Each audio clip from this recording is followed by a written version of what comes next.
Сәлем достар, бүгін сіздермен бірге жалпы тәжірибелік дәрігер Нұрманова Асия. Бүгін біз көптеген қыз келіншектерге қойылып жатқан диагноз демеймін да, бұл негізінен қорытынды болып саналады. Заключение. Бұл эрозия шейкі матки немесе эктопия деп жатады. Осы туралы біз қазір толыққанды білетін боламыз. Бұл қайдан пайда болды, қалай пайда болды, неге ондай диагноз қояды деген сияқты сұрақтарыңыз болса, қазір бүкіл жауапты алатын боласыздар. Ол үшін ең бірінші біз әйел организмнің жыныс мүшелерімен танысу керекпіз. Яғни толыққанды білмейінше біз бұл аурудың қайдан, қалай пайда болғанын түсінбейміз. Енді жалпы жыныс организмдері, жыныс мүшелері, бұл сыртқы және ішкі деп бөлінеді. Қазір мен сіздерге соның ішкісінің анатомиясын қысқаша ғана түсіндіріп өтетін болам, я? Мен мұнда сіздерге сурет дайындап қойдым арнайы, барлығы түсінікті болу үшін. Қазір. Міне, осындай сурет дайындап қойдым. Қазір осы сурет арқылы сіздерге осы жыныс органдарының анатомиясын түсіндіретін боламын. Енді бірінші біз міне бұл әйел адамның ішкі жыныс органдары. Яғни бұған бізге қынап, жатыр, түтікше және аналық без жатады. Яғни орысша айтқанда влагалище, матка, трубка дейді немесе, және аналық без, яичники. Бірінші қынаптан бастайық. Влагалище. Влагалище, яғни бұл сыртқы және ішкі органдардың аралығында орналасқан орган болып саналады. Яғни бұл бізде бұлшық еттен тұрады, және де ол цилиндрлі бұлшық еттер. Яғни цилиндрді білесіздер, айналып тұратын. Сондай бұлшық еттен тұрады. Бұл жерде өте көп микроорганизмдер тіршілік етеді. Яғни біздің ауыз қуысымыз сияқты көптеген микроорганизмдер тіршілік етеді. Яғни бұл қалыпты жағдайда. Егер қалыпты болмаған жағдайда, білесіздер, выделениенің түсі өзгереді, немесе қышу және тағы басқалары. Толық айтпай қойын. Біздің қазір темамыз басқа. Осы микроорганизмдер мына жаққа, яғни маткаге өтіп кетпеу үшін бізде мұнда матканың мойны бар, яғни шейкасы бар. Матка, яғни жатыр дейміз, қазақша. Бұл матка стерильный орган болып саналады. Сол үшін мұнда басқа микроорганизмдер кіріп кетпеу үшін бұл жерде бізде шейка бар. Шейка деген бұл, білесіздер, 4-5 килограммдық баланы ұстап тұратын. Сонымен қатар оның ішіндегі сұйықты, жаңағы плацента барлығын ұстап тұратын кішкене ғана, 1-2 сантиметрде ғана мүше болып келеді. Яғни мүшенің бір бөлігі. Бұл жерде енді біз осы шейка туралы айтамыз толыққанды. Бұл жерде енді матка орналасады біздің, яғни бала өсетін жер болып саналады, баланың дамитын орны болып саналады. Бұл бұлшық етті орган болып саналады, өздігінен жиырыла алады, білесіздер, бала дүниеге келгенде матка сокращать етіледі. Енді бұл матканың бір қызық мәлімет айтайын, бұл матка бала ішінде орналасқан жағдайда, яғни 500 есеге дейін ұлғая алатын жалғыз бұлшық етті мүше болып саналады. Енді бұл 2 есе емес, 3 есе емес, 500 есе, өте қызық. Және де сокращать етіп, қайттан өз орнына келетін орган. Келесі ол бізде түтікшелер. Оң жақ және сол жақта, екі жақта түтікше болады. Осы түтікше, осы жатырға түскен аталық ұрықты осы түтікше арқылы аналық ұрық екеуі бір-бірімен кездеседі. Аналық клеткамен кездеседі. Осы түтікшеде кездеседі. Естіп жатады шығарсыздар, внематочный беременность трубкада деп жатады. Осы жерде болады. Яғни осы трубканың айналасында болады. Түтікше өте нәзік болып келеді, және бұл түтікшенің ішінде кірпікшелерден тұрады. Яғни кірпікшелер мұндағы аталық ұрықты келіп, жылжытып, аналық ұрық екеуін бір-біріне қосып, зиготта түсіп, одан ол жатырға түседі. Яғни мына жерде бала дамиды. Бұл өте жіңішке болып келеді, бұған ешқандай операция жасауға келмейді. Яғни өте жіңішке болғанына байланысты.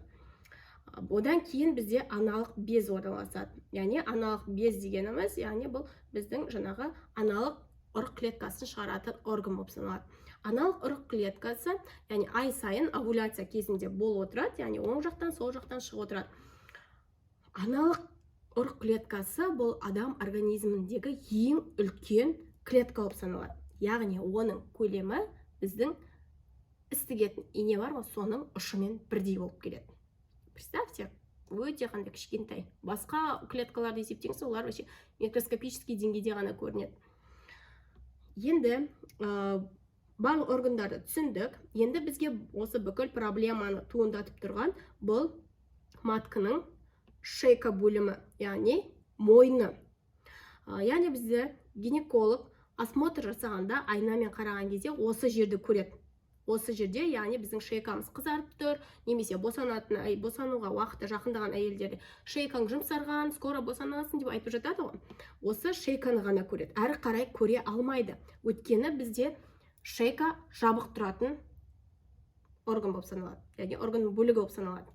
Енді шейка бұл, біз қазір шейканың клеткасын айтамыз, яғни клеточный уровень деп айтамыз, потому что біз қазір түсінетін эктопия, эрозия дегендер осыдан басталады.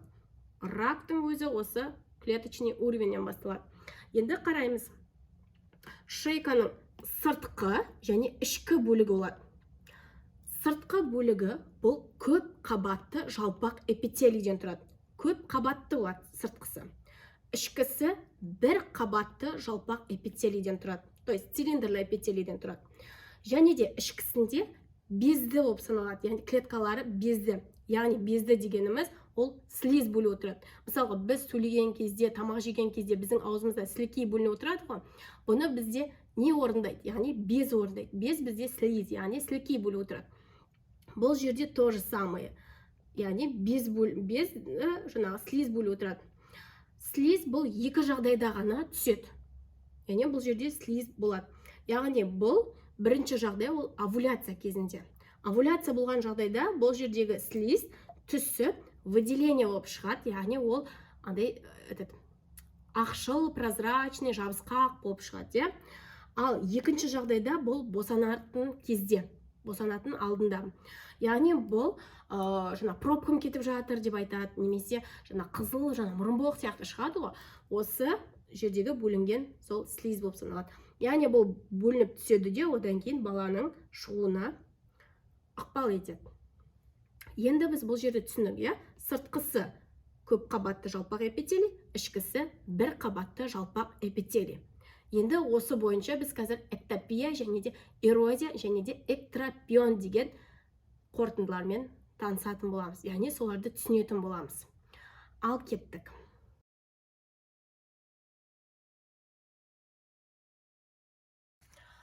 Қыз-келіншектер, енді біз әйел ағзасының жыныс органдарын түсінгеннен кейін, енді біз эктопия, эктропион және де эрозия дегенді не екенін толық түсінеміз. Сізді гинеколог креслода айнамен қараған кезде сізге айтады, шейкаңыз сіздің қызарып тұр, что-то маған ұнамай тұр дейді. Келеді сізге свечи береді, крем береді, тағы басқасын береді, народный методика береді, немесе сізге айтады, күйдіру керек, бұл болмайды деп айтады. Күйдіру это самый жаман. Неге екен, қазір соңында айтатын болам. Енді қараңыз, бізде тек қана айнамен қараған кезде осы шейка ғана көрінеді, шейканың сырты ғана көрінеді. Ішкі жағын көрмейсіз сіз. Ішкі жағы ол жауып тұрады, қатты болып. Енді қараңыз, осы жерді ғана көреді. Енді көрген кезде сізге немесе айтады, эктопия сізде дейді. Эктопия деген не? Эктопия ол туғаннан пайда болады. Енді қараңыз. Сіз туғаннан пайда болған затты келіп, күйдіріп, яғни дәрімен емдемейсіз ғой. Ол солай болып тұр. Сіздің саусақтарыңыз ұзын болса, алып қысқартып тастамайсыз ғой. Қысқа саусақтарды келіп ұзартпайсыз ғой. Сол сияқты эктопияны сіз емдемейсіз. Ол қалыпты жағдай. Эктопия ол не үшін қызарады десеңіз, мен сіздерге мынандай сурет дайындадым. Қараңыз. Жаңа біз айттық. Мына жерде бірінші түсіндіріп кетейін, мен өзім салған суретте. Мына жерде вагина, үлкен қылып салдым, мынау вагина, мынау қабырғалары, мынау біздің шейка, жоғары қарай уже матка кетіп жатады. Мынау шейкасы матканың. Енді біз айнамен қараған кезде осы жер ғана көрінеді. Жаңа айттым, ішкі жағында қандай клетка дедім? Бір қабатты цилиндрлі клетка. Сыртқы жағында көп қабатты цилиндрлі, то есть жалпақ клетка. Енді айнамен қараған жағдайда бізге эктопия деген жағдайда бір қабатты цилиндрлі клетка сыртқа шығып көрініп тұрады. Но сыртта орналасады. Қалыпты жағдайда ішкі жағында орналасу керек қой. Ішкі жақта орналасу керек клетка, керекті ол сыртқа қарай шығып орналасады. Ол қалыпты жағдай, туа пайда болады. Осылай адамдар дүниеге келеді. Қараған кезде осындай қызарып тұрады. ол клетка сыртқа қарай бүйтіп шығып тұрған клетканы сіз не істейсіз, ішке қарай кіргізбейсіз ғой. Дәрімен емде оны келіп сіз бір қабатты клетканы көп қабатты клеткаға жібермейсіз ғой. Ол солайына тұрады, ол қалыпты жағдай. Мысалы ретінде сізге айтайын, мына ерінмен мысалы етейін. Мысалы біздің ерініміз көп қабатты жалпақ клетка десек, ішкі жағы бір қабатты. Енді қалыпты жағдайда міне осылай болу керек, иә? Ал эктопия кезінде біздің жаңағы шейкамыз осылай, ішкі жағы көрініп тұрады. Ішкі жағы көрініп тұрған жағдайда ол естественно қызарып тұрады. Сіз ерніңізді помада жақпаған кезде ерніңіздің цветі бесцветный болады да, ішкі жағы қызарып тұрады ғой. Дәл солай эктопия кезінде сондай болады. Сіз алып оны емдей алмайсыз. Ол нормальный зат. Ешқандай емдеуді қажет етпейді. Ал енді сізге дәрігер қарайды, сізге эктропион десе, бірақ сіз әлі босанбаған келіншексіз, онда дұрыс емес диагноз, иә? Ал егер сіз босанған болсаңыз, эктропион деген диагноз қойса, ол дегеніміз мына жаңағы айтқан бір қабатты цилиндрлі эпителий ол сыртқа қарай шығып кеткен. Яғни сізде бұрын болған жоқ, ешқандай қызару ештеңе болған жоқ, нормальный болды сіздің шейкаңыз. Келеді, мына клетка сыртқа қарай шығып кетеді, ырбиып шығып кетеді, ол просто так шықпайды, ырбиып кетеді. Сол кезде сізге эктропион деген диагноз қояды. Ол да нормально. Оны да күйдіріп емдеп жатудың қажеті жоқ. Ал егер осы эктропион келеді, қанайды, немесе келеді, ояқтан көп слиз бөлінеді, немесе эктопия кезінде көп слиз бөлінеді сізден, выделение ретінде келе береді, немесе қанайды. Егер сізге өзіңізге дискомфорт тудырған жағдайда ғана сіз оны күйдіруіңізге болады. Бірақ күйдірмеген дұрыс. Не үшін екен, видеоның соңында айтам. Өйткені мысалға сізге слиз не үшін бөлінеді көп мөлшерде? Потому что біз айттық, мына ішкі жағындағы клетка ол безді клетка.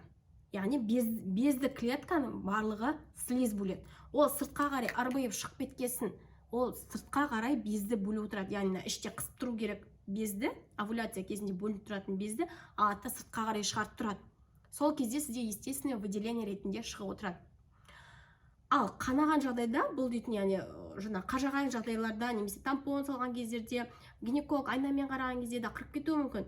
Ал ондай жағдай емес, просто қанайтын болса да, сіз күйдірудің қажеті жоқ. Егер дискомфорт жағдай келтіріп, сіз жоқ, мен күйдірем деп жатсаңыз, онда өзіңіздің қалауыңыз. Яғни оның көп мөлшерде қан келетінін, көп мөлшерде слиз ағатынын тек өзіңіз ғана білесіз. Сіз гинеколог айта алмайсыз, сіз қалай білмейсіз деген сияқты, көп кетіп жатыр ма, қараңыз деген сияқты айта алмайсыз. Потому что сіз өзіңізді күнде көресіз. Өзіңізге өзіңіз жауап бересіз бұл жерде. Келесі бізде эрозия. Эрозия деп барлық келіншектердің 30%-ына эрозия деп қойылады. Эрозия деп қойылғандардың ішінде эктропион да, эктопия да кетіп жатыр. Осы 30% келіншектің алған кезде оның 98%-інде эрозия емес. Эрозия кімдерде кездеседі? Эрозия үлкен әжелерде кездеседі. Жас адамдарда эрозия бола бермейді. Эрозия неден болады? Эрозия дегеніміз, міне терімізді жыртып алып тастасақ, ойық жара болып қалады. Это есть эрозия. Сіз шейкаңызды алып жыртып тастасаңыз, сізде эрозия болады. Эрозия қандай жағдайларда болады?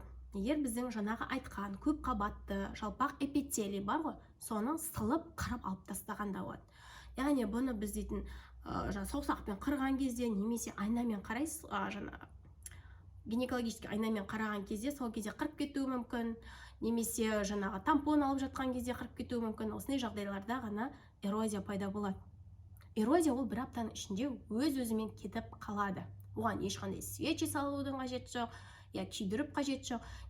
Ең болмағанда пантенолы бар свечи салуға болады, чтобы тез жазылу үшін. А так басқа свечилар керек емес оған. Сосын мана айтып кеткен эктропион, эктопия ол үлкен әжелерде ішке қарай кіріп кетеді. Яғни үлкейген кезде ол ауру өз-өзімен емделіп кетеді. Енді жаңа мен айттым, күйдіру ол өзіңіздің еркіңізде. Егер сіз күйдіріп жатсаңыз, сіз анализ алған кезде, пап тест, ВПЧ тапсырған кезде сіз анализді дұрыстап алуын сұрау керексіз. Чтоб щетканы мына жаққа қарай кіргізіп барып алуды сұрау керексіз. Неге? Сіз күйдірген кезде мына шейкада рубец пайда болады. рубец білесіздер, иә, денеміз күйіп қалған кезде ол қаттақ болады. Осы рубецпен щеткамен алу бұл жерден қиын болады. Анализді толық анықтау қиын болады. Бұл не үшін қажет? Бұл бізде жалпы адамдарда рак клеткасын анықтау үшін. Егер сіз күйдіріп тастасаңыз, мұнда рак клеткасын анықтау қиын болады. Сол үшін сізді анализ алайын деп жатқан лаборант болсын, медсестра болсын, врач болсын, айтасыз, менде күйген, бірақ олар өздері де көреді. Айтасыз, өтінемін, менен дұрыстап алыңызшы, ары қарай алыңызшы деп. Потому что мына жер күйдіріп тастағасын, ол щетка дұрыс кірмеуі мүмкін. Сол үшін күйдірмеген желательно. Енді әрі қарай сіздерге егер қызық болатын болса, осы рак клеткасын қалай пайда болатындығы әрі қарай қызық болатын болса, онда комментарийға жазып кетіңіздер, видеоның жалғасын салатын боламын. Барлық мәліметтер түсінікті болды деп ойлаймын. Біз айтқан жаңа эктопия, эктропион, эрозияны бір қайталайық. Яғни бұл кездегі бізде эктопия дегеніміз, яғни іште орналасқан безді клетка, яғни бір қабатты клетканың сыртқа қарай қалыпты жағдайда туа бітіп сыртқа қарай орналасуы. Эктропион дегеніміз босанған әйелдерде ғана болады. Ол мына ішкі клеткалардың сыртқа ырбиып шығып кетуі. Одан слизов бөлінуі мүмкін, немесе қанауы мүмкін көп мөлшерде. Күйдірмеген желательно. Келесі ол эрозия. Эрозия дегеніміз, яғни бұл қырып алып тастау, яғни тырнап алу, қырып алу деген сияқты. Эрозия ол бір аптаның ішінде кетеді. Оған ең болмағанда тек пантенолы бар свечей ғана салуға болды. Берген мәліметтерім сіздерге түсінікті болды деп ойлаймын. Өз денсаулығымызды күтейік, уақытылы дәрігерге барып, жылына 2 рет болсын гинекологтың тексерісінде барып тұрайық. Анализ тапсырайық. Менің каналыма тіркеліп кетіңіздер, алда сіздерге өте қызықты мәліметтер әлі де болады. Каналыма тіркеліп, сұрақтарыңыз болса комментарийға жазып кетіңіздер. Рахмет.